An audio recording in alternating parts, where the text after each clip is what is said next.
सोचे, एक ऐसी गेम जहां जीतने का मतलब अरबों वोन और हारने का मतलब सीधी मौत। यह है स्क्विड गेम, एक ऐसी कहानी जिसने पूरी दुनिया को हिलाकर रख दिया। कहानी शुरू होती है एक नाकाम मगर नर्म दिल इंसान सिवंगी हुन से। वो अपनी बेटी से बेहद मोहब्बत करता है मगर किस्मत उसके साथ नहीं।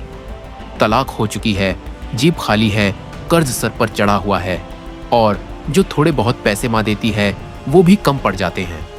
अपनी बेटी की सालगिरह पर तोहफा लेने के लिए वो मजबूरी में अपनी माँ का एटीएम कार्ड चरा लेता है और फिर एक खतरनाक फैसला करता है।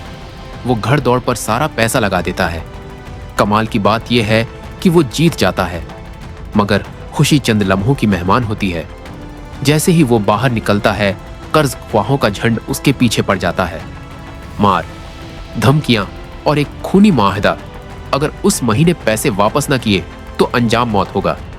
इसी बेबसी के आलम में एक रात ट्रेन स्टेशन पर एक परासरार आदमी उसके पास आ बैठता है। वो उसे एक सादा सी गेम खेलने की पेशकश करता है। जीतने पर भारी रकम, हारने पर थप्पड़।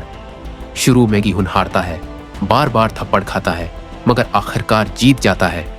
इसे पैसे मिलते हैं और एक कार्ड पर सिर्फ 3 निशान, दायरा, मुसल्लस, मुरब्बा और एक नंबर। जब उसे पता चलता है कि उसकी बेटी हमेशा के लिए अमेरिका जा रही है और माँ की सेहत भी बिगड़ती जा रही है तो वो उस नंबर पर कॉल कर देता है।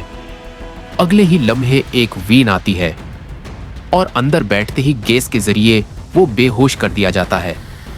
आंख खुलती है तो एक विसिया हाल में उसके साथ कल 456 लोग हैं, सब एक जैसे सब्ज ट्रेक शॉट में, हर एक के सीने पर एक नंबर। ऊपर एक दी व्हीकल शीशे की ग्लोब में अरबों वोन लटक रहे हैं। ऐलान होता है, आप कुछ गेम्स खेलनी होंगी, जो सब जीतेगा वो सारा इनाम ले जाएगा। कवायद सादा मगर बेरहम है। गेम के दौरान कोई छोड़ नहीं सकता, इनकार करने वाला खत्म कर दिया जाएगा। अगर अक्सरियत चाहे तो गेम रोकी जा सकती है। पहली गेम शुरू होती है। रेड लाइट, ग्रीन लाइट, एक बहुत बड़ी गड़िया सामने खड़ी है। जब वो गाना गाए सब आगे बढ़े, जैसे ही वो रुके सब जम जाएं। शुरू में सब हंसते हैं, उसे बच्चों का खेल समझते हैं मगर अचानक एक खिलाड़ी जरा सा हिलता है और गोली की आवाज पूरे मैदान में गूंज उठती है। वो वहीं ढेर हो जाता है। अब सबको हकीकत का अंदाजा हो चुका है। यहां एलिमिनेशन का मतलब सिर्फ बाहर होना नहीं, मर जाना है। लोग चीखते हुए भागते हैं मगर जितना भागते हैं इतनी ही गोलियां चलती हैं। जमीन लाशों से भर जाती है। गिहुन मुश्किल खुद को संभालता है। एक बूढ़ा शख्स प्लेयर नंबर 00 एक से मुस्कुराता हुआ खड़ा है, जैसे उसे मौत का डर ही ना हो। गेम खत्म होती है। 456 में से आधे से ज्यादा लोग मारे जा चुके हैं। ऊपर लिटका हुआ इनामी ग्लोब मजीद भारी हो जाता है। ऐलान होता है कि मरने वालों की रकम अब इनाम में शामिल हो चुकी है। खौफ पूरे हाल पर तारी है। लोग चीख कर कहते हैं कि वो ये गेम नहीं खेलना चाहते। वोटिंग होती है। एक एक करके सब अपना वोट देते हैं। आखिरी वोट बूढ़े आदमी का होता है और वो न मैं होता है। अक्सरियत गेम रोक देती है। सबको वापस शहर छोड़ दिया जाता है मगर बाहर की दुनिया अंदर से भी ज्यादा जालिम है। गिहुन पुलिस के पास जाता है। कोई यकीन नहीं करता। माँ की हालत खराब, बीवी मदद से इनकार, कर्ज ख्वाहों की धमकियां बरकरार। वो समझ जाता है बाहर उसके लिए कुछ नहीं बचा। कुछ दिन बाद वही कार्ड दोबारा मिलता है। इस बार वो हचकिचाता नहीं। वैन दोबारा आती है। गैस, अंधेरा और इस तरह वो जहन्नम में दूसरी बार कदम रख देता है। ये तो बस शुरुआत थी। अगली गेम में किस्मत से ज्यादा दिमाग की जरूरत होगी और हर फैसला किसी की जिंदगी ले सकता है। इस बार कुल 187 खिलाड़ी मौजूद हैं। हाल के ऊपर ये कुक्कुर लटका हुआ शीशे का ग्लोब अब मजीद भारी हो चुका है और हर किसी की आंखों में एक ही सवाल है, क्या इस बार हम जिंदा बच पाएंगे? सबको अगली गेम के लिए बुलाया जाता है। सामने दीवार पर 4 इश्काल बनी होती हैं, दायरा, मुसल्लस, सतारा और छितरी। हर खिलाड़ी को उनमें से एक शक्ल चुननी है मगर किसी को मालूम नहीं कि आगे क्या होने वाला है। सिंगवो, जो बज़ाहिर खामोश और संजीदा है, दीवार को गौर से देखता है। उसे अंदाजा हो चुका है कि ये बचपन की एक मशहूर कोरियाई गेम है, मगर वो अपनी टीम को कुछ नहीं बताता। वो खुद निस्बतन आसान शक्ल चुन लेता है, जबकि गीहुन जज्बात में आकर सबसे मुश्किल शक्ल छुत्रियों हाले लेता है। गेम शुरू होती है। हर खिलाड़ी को एक डब्बे में रखी हुई डिलगोना कैंडी दी जाती है। ऐलान होता है, आपको 10 मिनट के अंदर अंदर इस कैंडी से अपनी मुंतखब करदा शक्ल निकालनी है, बगैर तोड़े। अगर शक्ल टूट गई तो आप खत्म कर दिए जाएंगे। ये सुनकर सबके चेहरे जर्द पड़ जाते हैं। शुरू में लोग सुई से एहतियात से शक्ल निकालने लगते हैं, मगर जैसे ही किसी की कैंडी टूटती है, गोली चलती है। हाल में फिर से चीखें गूंजने लगती हैं। गीहुन की हालत खराब हो जाती है। चित्री की बारीक लकीरें उसके हाथों से नहीं संभल रही। वक्त तेजी से गुजर रहा है। पसीना उसके चेहरे पर बह रहा है। ऐन इसी लम्हे उसे एक ख्याल आता है। वो कैंडी को आहिस्ता आहिस्ता चाटना शुरू कर देता है ताकि वो नरम हो जाए। शुरू में बाकी खिलाड़ी उसे हैरत से देखते हैं, मगर फिर सब उसकी नकल करने लगते हैं। वक्त खत्म होने से चंद सेकंड पहले गीहुन की छतरी मुकम्मल हो जाती है। वो गहरी सांस लेता है और जिंदा बच जाता है। गेम के बाद सिर्फ 108 खिलाड़ी बाकी रह जाते हैं।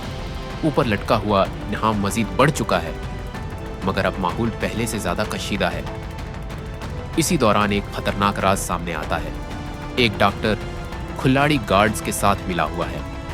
वो मरने वाले खिलाड़ियों के जिस्मानी आज़ा निकाल कर समगल करता है और बदले में उसे अगली गेम की मालूमात पहले से मिल जाती है। ये सब कुछ खुफिया सरंगों के जरिए होता है, मगर कसमत ज्यादा देर तक साथ नहीं देती। एक रात जब डारिम की लाइट्स बंद होती हैं, ऐलान के बगैर हाल में अफरातफरी मच जाती है। ताकतूर खिलाड़ी कमजोरों पर हमला आवर हो जाते हैं। हर तरफ चीखें, खून और लाशें।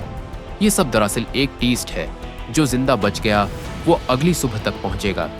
गार्ड्स अंदर आकर सबको अलग कर देते हैं।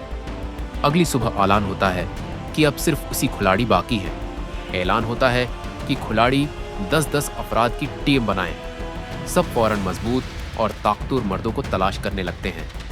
जब टीमें मुकम्मल हो जाती हैं तो सबको एक बहुत बड़े हाल में ले जाया जाता है। नीचे गहरी खाई है, ऊपर मोटी रस्सी बंधी है। ऐलान गूंजता है, तीसरा खेल है टग ऑफ वार। एक टीम हारेगी और सीधा नीचे गिरेगी। गेहूं की टीम के चेहरों पर खूब साफ नजर आ रहा है। सामने वाली टीम के सब अफराद लंबे, मजबूत और बॉडी बिल्डर जैसे हैं, मगर बूढ़ा आदमी आहिस्ता से मुस्कुराता है और कहता है, ताकत सब कुछ नहीं होती। मैंने ये खेल अपनी जवानी में बेशुमार बार जीता है। अगर हम सब हिकमत अमली अपनाएं तो हम जीत सकते हैं। और यूं अगले लम्हे दोनों टीमें रस्सी थाम लेती हैं। नीचे मौत मुनक खोले खड़ी है। क्या हिकमत अमली वाकई ताकत को शिकस्त दे पाएगी? गीहुन की टीम कमजोर दिखाई देती है। एक बूढ़ा आदमी, एक औरत, चंद आम लोग, जबकि सामने वाली टीम ताकतवर, लंबे और मजबूत खिलाड़ियों पर मुश्तमिल है। जैसे ही इशारा मिलता है, दोनों टीमें पूरी ताकत से रस्सी खींचना शुरू कर देती हैं। शुरू के चंद सेकंड में ही उनकी टीम पीछे की तरफ घसने लगती है। तभी प्लेयर नंबर 001 और वही बूढ़ा आदमी जोर से चीखता है, सब एक साथ 3 कदम आगे बढ़ो। सब हैरान होते हैं, मगर उसकी बात मान लेते हैं। अचानक वजन का तवाजुन बदल जाता है। मुखालिफ में एक लम्हे को लड़खड़ा जाती है। बूढ़ा आदमी दोबारा हिदायत देता है, अब पूरी ताकत से पीछे झुको और एक साथ खींचो। गेहूं की टीम पूरी जान लगा देती है। रस्सी तन जाती है। मुखालिफ टीम का लीडर कदम खो बैठता है और अगले ही लम्हे पूरी टीम चीखती हुई नीचे गिर जाती है। हाल में खामोशी छा जाती है। गेहूं जमीन पर गिर कर सांस लेता है। वो जिंदा है, मगर उसे अंदाजा हो चुका है कि अब हर गेम में सिर्फ ताकत नहीं, जहानत और एतमाद भी जरूरी है। अब सिर्फ 40 खिलाड़ी बाकी रह गए हैं। चौथा खेल, दोस्ती या धोखा। अगले दिन ऐलान होता है कि सब अपने लिए एक पार्टनर मुंतखब करें। सब समझते हैं कि शायद टीम गेम होगी, इसलिए वो अपने करीबी साथी चुनते हैं। गीहुं बगैर सोचे समझे बूढ़े आदमी को अपना साथी बना लेता है। आपके पास 30 मिनट। जो अपने पार्टनर के तमाम 10 कंचे जीत लेगा वो जिंदा रहेगा। हारने वाला खत्म कर दिया जाएगा। ये सुनकर सबके चेहरों का रंग उड़ जाता है। दोस्ती, मोहब्बत, रिश्ता सब एक लम्हे में बेमानी हो जाता है। सिंघवो का फैसला संगवो समझ जाता है कि जीतने का एक ही तरीका है, धोखा। वो अपने साथी को एतमाद दिलाता है, फिर चालाकी से उसके कंचे बदल देता है। जब वक्त खत्म होता है, उसका साथी रोता हुआ सच जान जाता है, मगर देर हो चुकी होती है। गोली चलती है। सिंघवो की आंखों में आंसू नहीं होते, सिर्फ सर्द खामोशी। गीहुन और बूढ़ा आदमी दूसरी तरफ। गीहुन का दिल टूट रहा है। वो बूढ़े आदमी के साथ खेलने से हचकचा रहा है, मगर वक्त तेजी से गुजर रहा है। बूढ़ा आदमी कभी भूलने लगता है, कभी हंसता है, कभी बचपन की बातें करता है। लगता है जैसे उसकी दिमागी हालत खराब हो रही हो। गीहुन मजबूरन एक झूठ बोलता है। वो कहता है कि उसने तमाम कंचे जीत लिए हैं। बूढ़ा आदमी उदास हो जाता है, फिर अचानक मुस्कुरा देता है। वो अपनी मुट्ठी खोलता है। एक आखिरी कंचा। मैं जानता था तुम धोखा दोगे।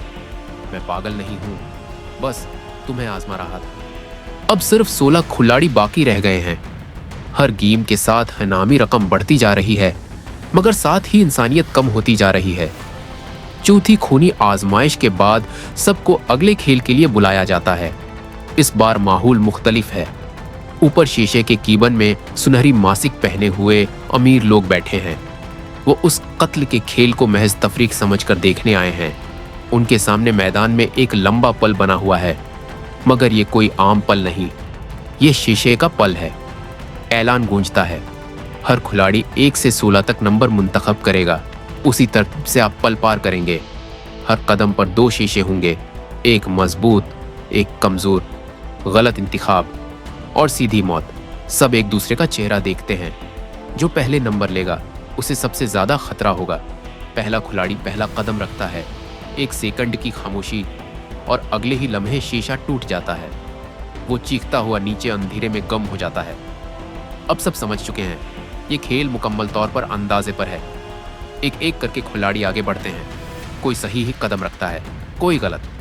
हर गलती के साथ चीख, शीशा टूटने की आवाज और नीचे मौत।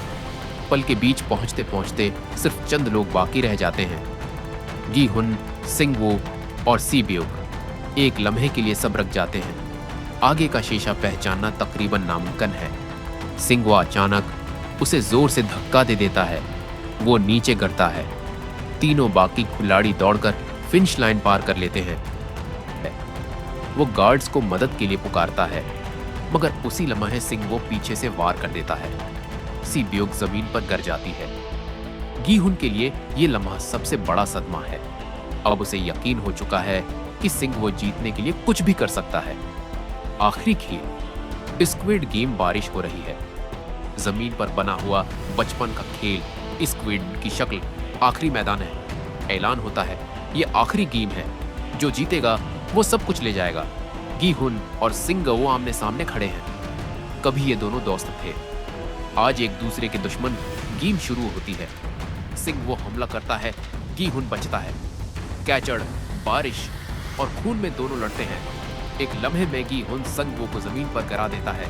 वो चाकू उसके गले पर रख देता है। बस एक वार और सब खत्म। अरबों वोन इसके अकाउंट में मुंतकल हो जाते हैं। मगर जब वो घर पहुंचता है तो उसकी माँ दुनिया से जा चुकी होती है। वो 1 साल तक वो रकम इस्तेमाल नहीं करता। उसे लगता है कि ये पैसा बेगुनाह जानों का है। एक दिन उसे दोबारा वही कार्ड मिलता है और वो उस बूढ़े आदमी से मिलता है जो असल में उस खेल का बानी है। इसे पता चलता है ये सब एक बीमार ज़हन की तफरीक है। अगर आपको यह कहानी पसंद आई हो तो अनोखी स्टोरीज को लाइक करें, सब्सक्राइब करें और इस वीडियो को जरूर शेयर करें, क्योंकि ऐसी कहानियां कम ही सुनने को मिलती हैं। देखने के लिए धन्यवाद।